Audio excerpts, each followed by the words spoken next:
भगवान बुद्धांनी आपल्या पहिल्या प्रवचनामध्ये 10 पारमितांचा अर्थ स्पष्ट करून सांगितला आहे. त्या 10 पारमितांचा अर्थ नेमका काय आहे हेच आपल्याला आज बघायचे आहे. चला तर सुरू करूया. भगवान बुद्धांनी आपल्या पहिल्या प्रवचनामध्ये सांगितलेल्या 10 पारमितांचा अर्थ. आपल्या पहिल्या प्रवचनामध्ये भगवान बुद्धांनी परिव्राजकांना 10 पारमितांचा अर्थ समजावून सांगितला.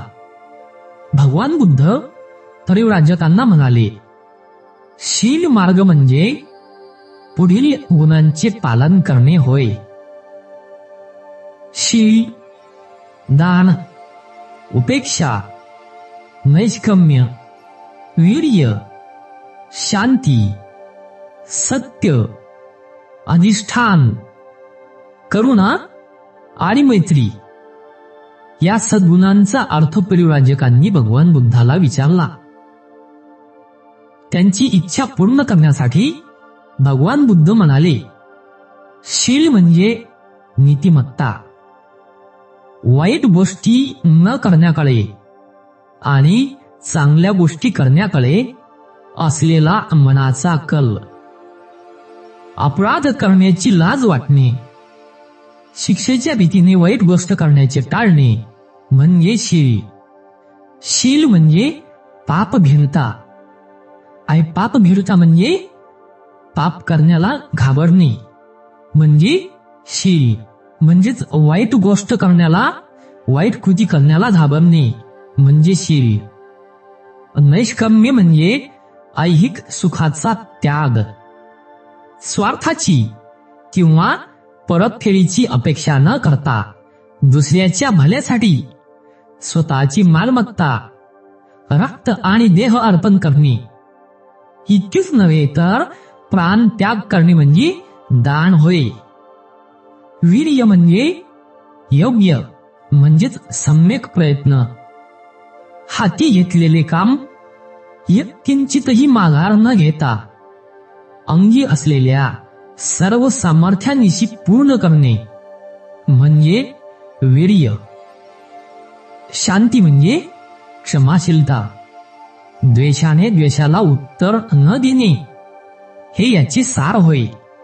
कारण द्वेषाने द्वेष शमत नाही, द्वेषाने द्वेष विझत नाही, तो फक्त क्षमाशीलतेनेच शांत होऊ शकतो.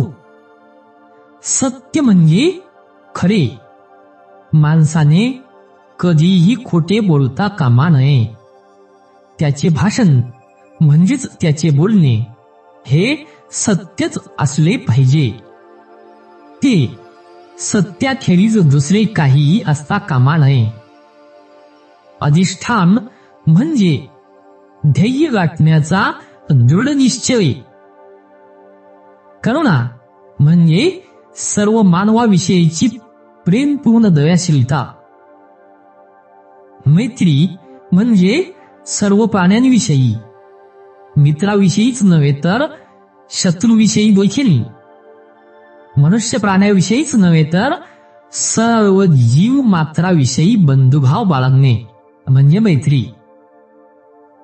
उपेक्षा म्हणजे औदासिन्याहून निराळी अशी अयुक्तता. अयुक्तता परंतु उदासीनता नव्हे. अनासक्ती, आवड किंवा नावड नसलेली ती एक मनाची स्थिती होय.